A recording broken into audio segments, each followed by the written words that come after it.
Boa tarde, pessoal. Eu quero aqui dar minha contribuição para fazer uma avaliação sobre o resultado dessas eleições.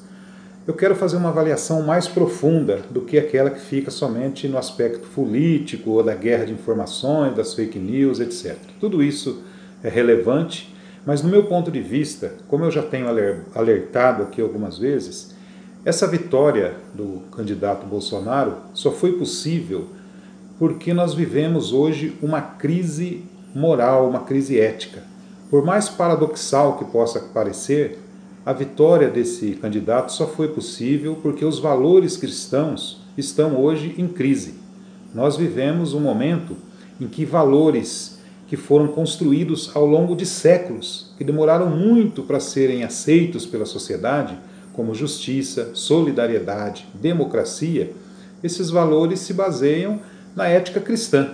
A ética é aquilo que existe de mais profundo em cada um de nós, nas nossas consciências, é aquilo que norteia nossos atos, nossas ações, o nosso senso sobre a realidade, sobre o mundo e sobre tudo que existe. Esses valores estão mudando profundamente nas pessoas. Richard Sennett, quando escreveu A Corrosão do Caráter, já na década de 90, ele apontava como que a sociedade liberal ela vai modificando. Na verdade, isso não é novidade. Desde o início do capitalismo, vários filósofos já alertaram como a sociedade de mercado ela modifica o homem, transforma tudo em mercadoria, rompe os laços de solidariedade, etc.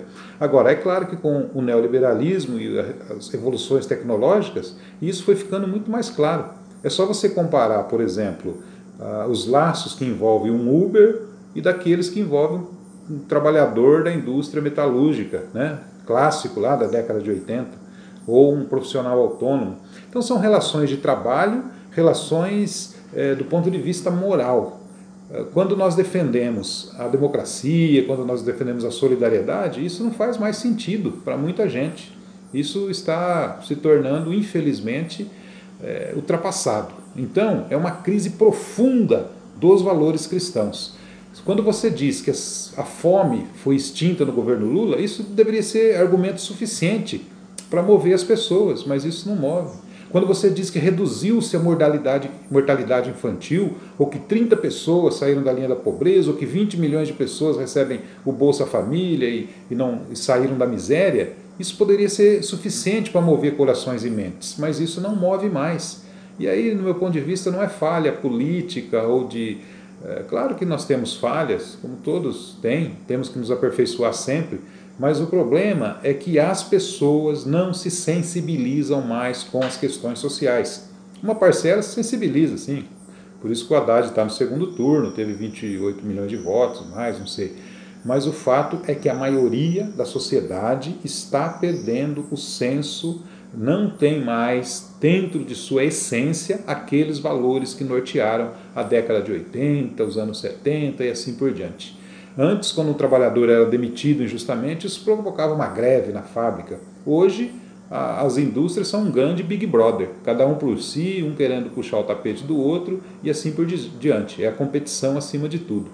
Então, gente, nós temos que ter estratégias para tentar convencer as pessoas, mudar o coração e a mente das pessoas para defender esses valores. Como que você vai defender, por exemplo, a importância da previdência para os mais pobres se não existe solidariedade entre as pessoas? As pessoas não querem saber por que eu tenho que contribuir para ajudar o outro que ficou aleijado, a mulher que ficou viúva. Infelizmente isso está sendo corroído, como diz Richard Sennett, na Corrosão do Caráter. Este caráter que nós defendemos, nós que somos cristãos, nós que somos todas as religiões que defendem a solidariedade, a justiça, a igualdade, a democracia, isso está desaparecendo. A sociedade não foi sempre assim. Antes era a barbárie, né?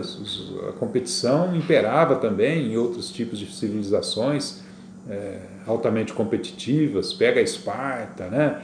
A Grécia Antiga, tudo bem que a Grécia é o berço da democracia, etc. Tivemos filósofos maravilhosos e tal, mas as sociedades eram guerreiras, né? Eram sociedades altamente competitivas também.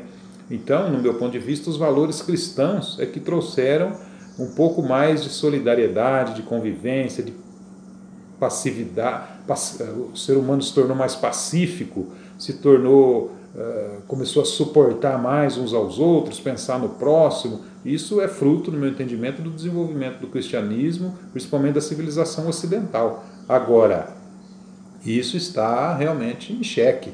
Quando a pessoa prefere escolher a arma do que o prato de comida para aquele que está sem fome, quando prefere escolher a ditadura ao invés da democracia, quando prefere escolher redução de gastos públicos, é porque não acredita mais no que é público, no que é bem comum.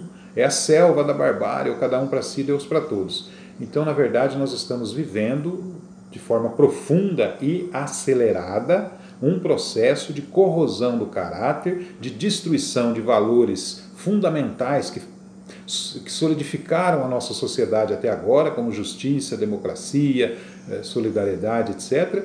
E isso pode se intensificar com as crises. Um governo ruim de direita não necessariamente vai trazer o povo para os braços da esquerda. Pode trazer mais barbárie, mais selvageria, como foi em outras sociedades. Pode trazer a guerra total, a guerra mundial, pode trazer uma ditadura ainda mais ferrenha, com os desastres climáticos e os problemas do aquecimento global e o aumento do desemprego pela acelerada evolução tecnológica. Isso pode ficar mais grave, não pode achar que vai voltar ao que era, porque as pessoas vão se arrepender, não. Isso pode ficar ainda mais perigoso. Então é essa mensagem que eu queria dar. Ainda temos em aberto aí 3 semanas, para fazer disputa. Vamos lutar com todas as nossas forças para eleger o nosso candidato, Fernando Haddad, mas o fato é que, na minha visão de mundo, esses valores estão realmente em xeque. E são valores cristãos. Aqueles cristãos que defendem esse Bolsonaro são pessoas iludidas, hipócritas, são pessoas que não entendem nada da mensagem de Cristo, Claro que sempre foi assim. Na Idade Média estava cheio de cristãos que defendiam a Inquisição, no período da escravidão no Brasil estava cheio de cristãos que defendiam também esse regime. Lá, quando Gandhi lutava pela independência da Índia, estava cheio de cristãos ingleses, que massacravam o povo indiano. Por isso que Gandhi falava: o evangelho é lindo, mas os cristãos são horríveis. Então, na verdade, esses cristãos não têm nada a ver com o cristianismo. E mesmo lá na época de Cristo, aqueles que o ouviram também o crucificaram. Então, na verdade, era uma pequena parcela que entende a mensagem, mas essa parcela, durante um período, conseguiu convencer grande parte da humanidade, e esses valores eles foram aceitos, valores da solidariedade, da democracia, da justiça. Hoje eles estão em xeque e podem terminar muito rapidamente. Era essa a minha mensagem.